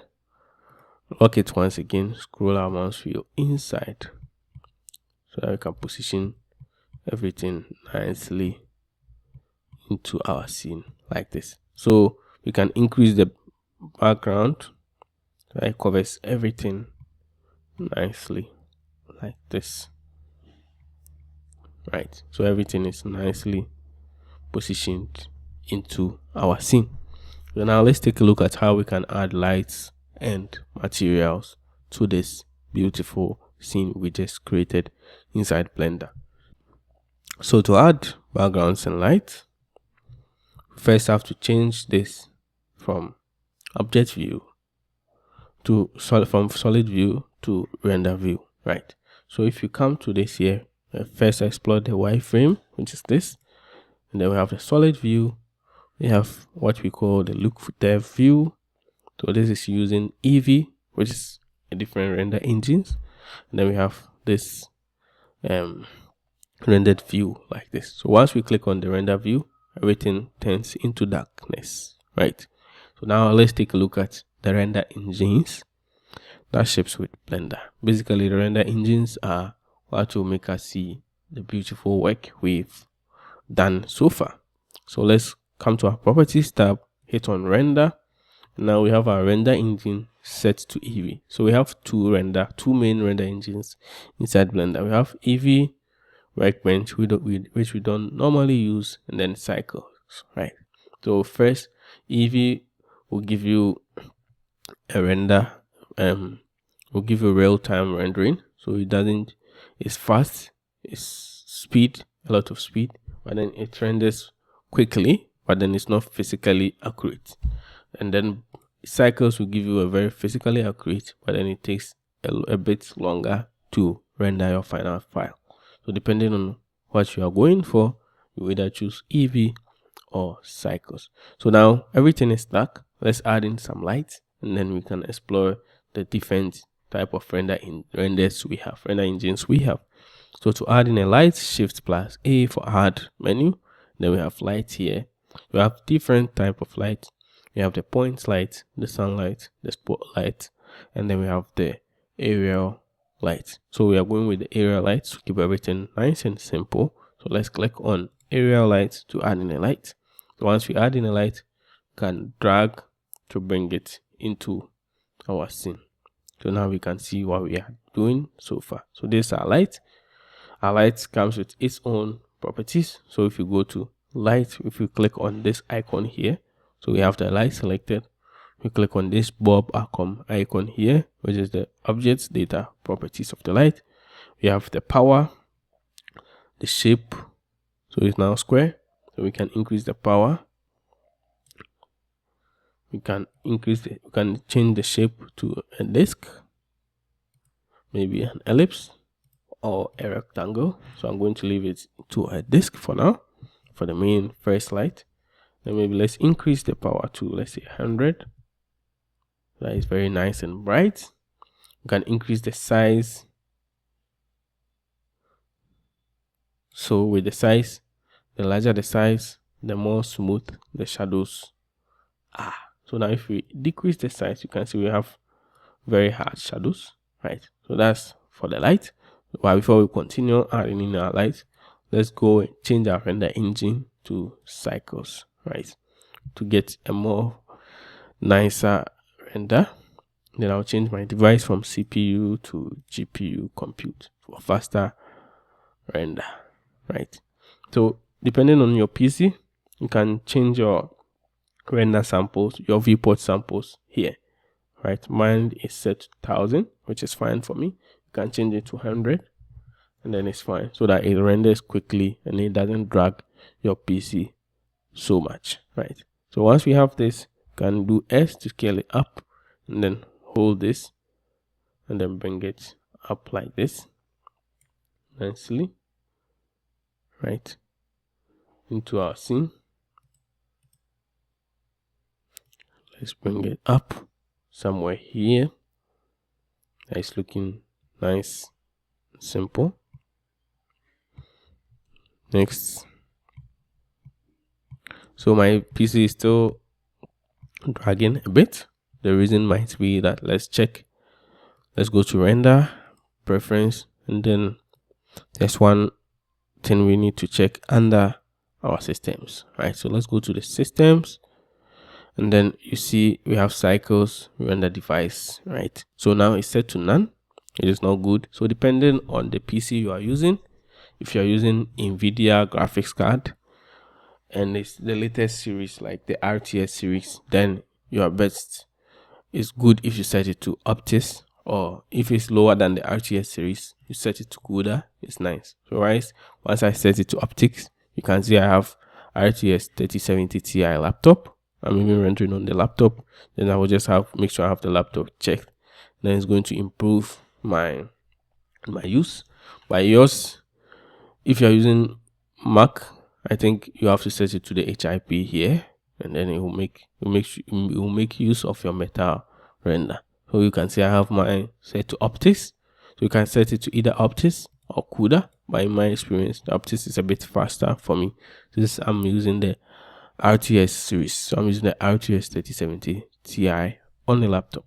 So once we have this option checked, X, now viewport is much more fluid, and then the render is quickly done. So now if I move, you can see the samples render very quickly and then very nicely.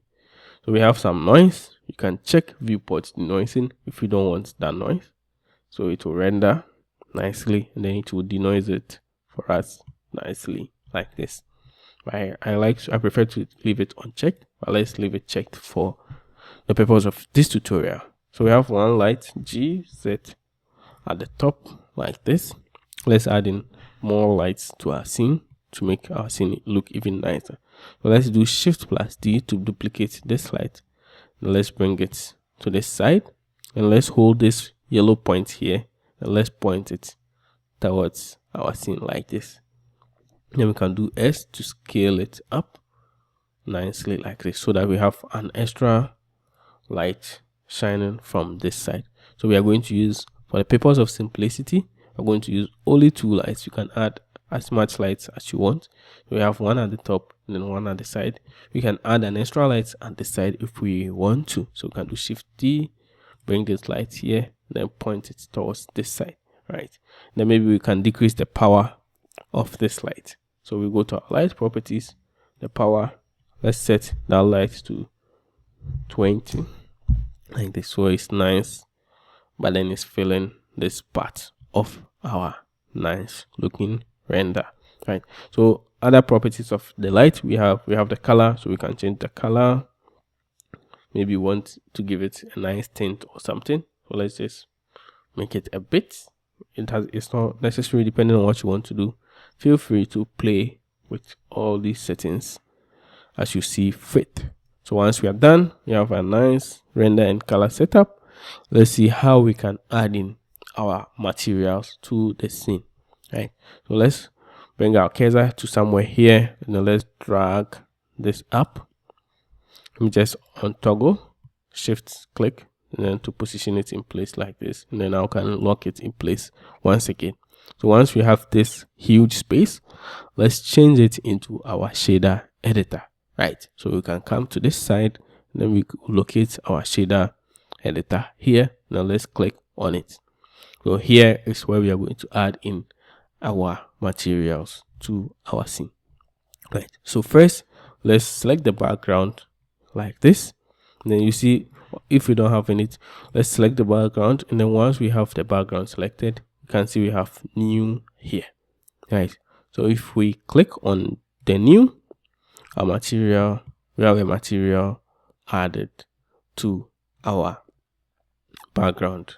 So there are a couple of ways of doing this. We can do it by hitting on that new here, or we can with that object selected. So we will explore the other options as well. So once we have this selected, you can see we have these 2 nodes here. So we call these nodes inside Blender. We have the material output, and then we have the shader. So this is called principled BSDF shader, which is physically based, easy to use shader for rendering materials, right? So now we have the base color, we have the metallic, we have roughness, and we have all these cool stuff. right? But we are not going to go into details on these ones. We're just going to play with the base color and then the roughness. So with the base color, we can click on it and then we can turn it into anything we want, like that. Maybe red, nice, like this, right? So once we have the base color set, the roughness tells how smooth, how reflective our object is. So the more it goes towards 0, the more reflective our material is. So as you can see, it's reflecting a lot of light. The more it goes more towards 1, the less reflective our material is. So we are going to leave it in the middle, somewhere in the middle like this. So it's a bit reflective, but not too much. So that's it for this one. We have already set our material for the background. Next, let's focus on the book. So let's select the book cover like this. We are going to start with the book cover. Then let's hit on new to add in a new material. So once we set the new material, maybe you can make it a bit reflective like this. Then let's change the color to any color we want, right? So I'm going to make mine blue color like this. Make sure it's completely blue. So as you are familiar with it inside Blender, you can either key in your hex code, you can use the RGB, so play with the RGB, or you can do the hue saturation adjustment thing here. Or you can just scroll your here until you find what works best for you, right? So let's go back to the background and maybe just make it lighter like this. Nice, right? So that's it. We've given it material. So let's do the same for all the other objects. So let's select this object. Instead of hitting new here, you can actually come here to the materials properties and then hit on new here. So it's the same thing. So we have almost these properties, the principal BSDF here. These properties are almost the same as these ones here. So we can actually just change the base color here. So let's go with something like blue. Then we have it nicely, right? So let's select this new and then let's change the base color to a yellowish color like this, right? So we have a yellowish color like this. Let's say we want to give these two materials the same color, so that they share the same material. So we can select this material first, hold shift and then select this, and then we can do Ctrl+L for link, and then we can link materials, right? So now these two materials, these two objects share the same yellowish material. So if I select them, then I change it, all of them are going to change at the same time, nicely like that. Next, let's focus on the rest. This is simple. New, change the base color to yellowish color. Hold select this, hold shift, select this, Ctrl+L, and then link material, since all of them are the same material. Then I think maybe I should change the background a bit, right? Nice. This is white. New, then let's make it very reflective. Then let's make it purely white. By looking at the hex code, we have FFF, so make sure it's purely white. And let's select this, hold shift, select this, Ctrl+L, and then we can link the materials as well, so that these two materials share the same materials.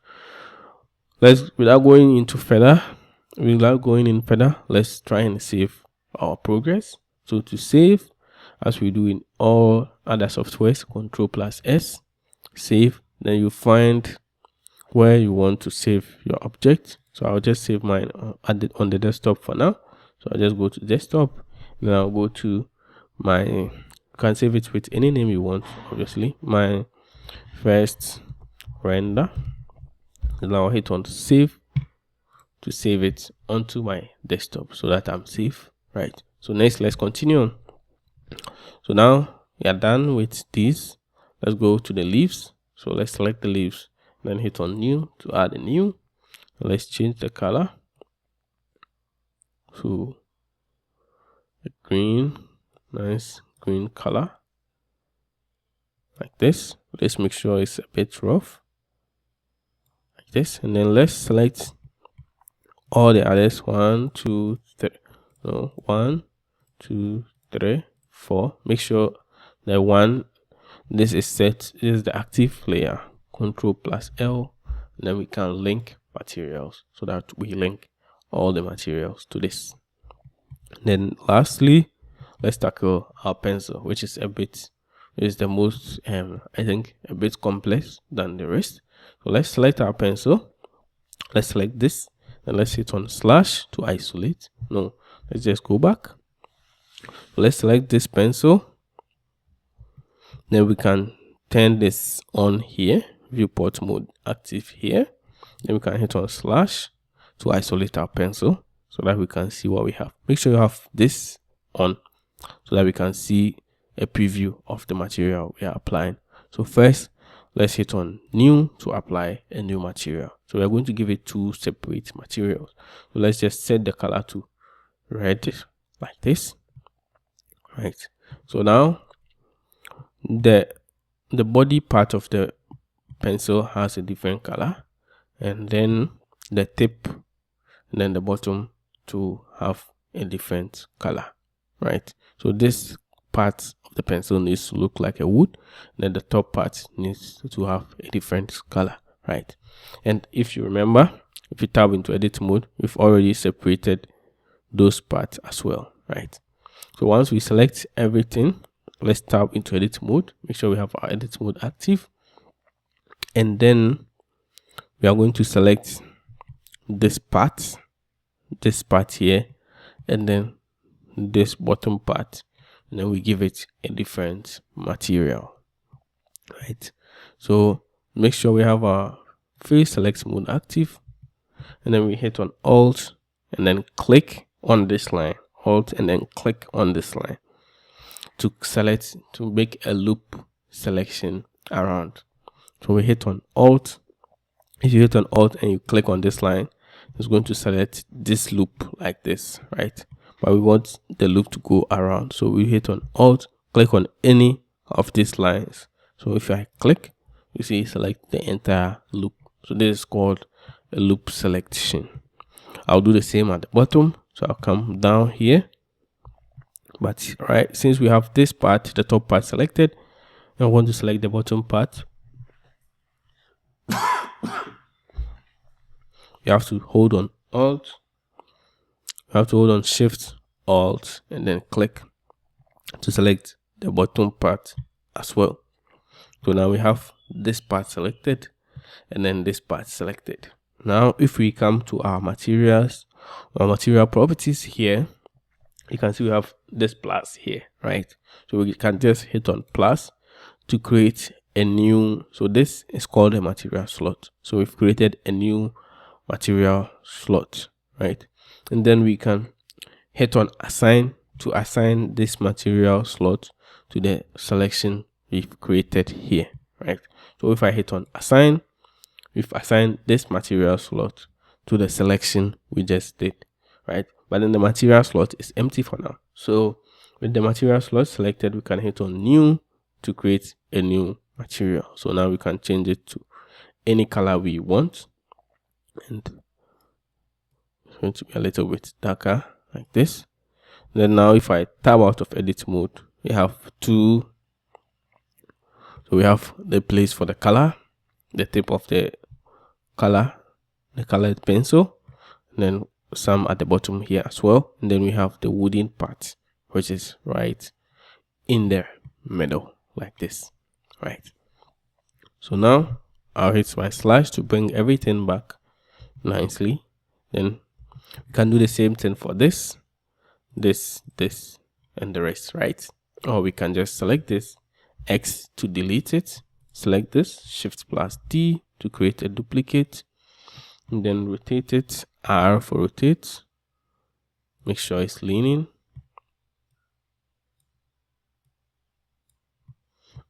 right? And then come into this material to make some differences, to create variations in difference. So let's select this. Right now, if we try to change anything, so we have 2 slots now.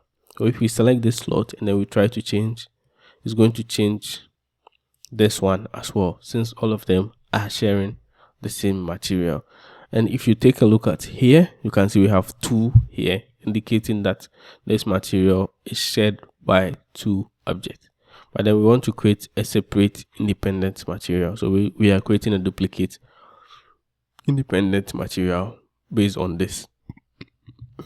So to do that, we just have to make sure we have this selected, and then we hit on new, and then we'll be able to create a duplicate. So now if we change this color, it's going to be changed only, it's going to change only this color, since this is a different material altogether. Now let's quickly do the same for these 2.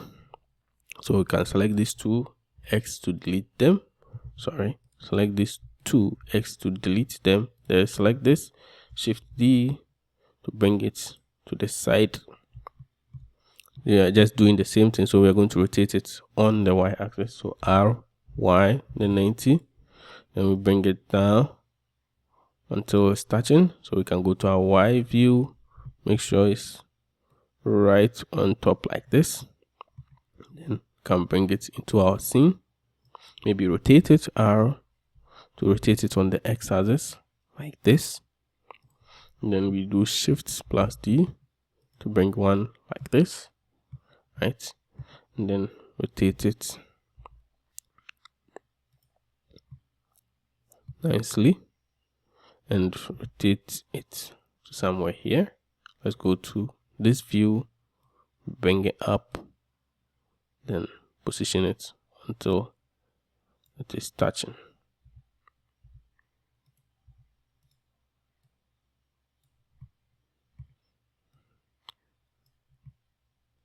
So take your time nicely, and then with this selected, you can give it a different color. So let's select this, make sure we have the first material active. We click on duplicate to create a duplicate. Then we can give this a different color as well, nicely like this. So once we are done and everything is nice and ready for render, we can now easily render our last and final scene. So you can just check if the light is good for you. You can do S to scale it, and then maybe increase the power of this light. Let's say 200. Just play with it until you find something that works for you. We will bring it a bit up like this, nice and simple. So once we are done and we are ready for render, maybe let's check this. Let's bring it down a bit. So once we are done, Control S. Once we are done and we are ready for render, we can come to our render properties once for the last time. Then let's check. So this is how it's going to render. So we have the max sample set to 4000.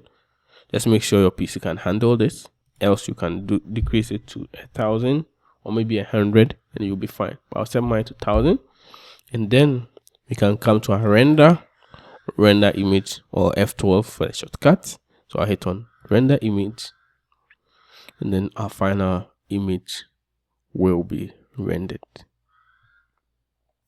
If you made it this far, congratulations. Welcome to the world of Blender, and thank you for following along. I hope you have a very exciting journey. It's going to be very tough and difficult and hard, but don't give up. Keep it up, and little by little, with a little bit of patience and practice, we are going to get there together. Please make sure you subscribe, as I'm going to unpack the whole Blender, teach everything step by step, and go into much details into everything, the modifiers, the renders, the materials, UV unwrapping, and everything in the following coming days. So there's going to be a full series explaining Blender in the beginner's point of view. So I'm going to share whatever advice I have, whatever I wish I had learned earlier, and I'm going to pack everything up for free. It's going to be a full series. I'm going to take everything step by step, break everything down, so that you get your journey to Blender and 3D will be a very easy one. Thank you very much for watching once again. See you on the next one. I hope this was very helpful. It's my friend, and peace out, my friends.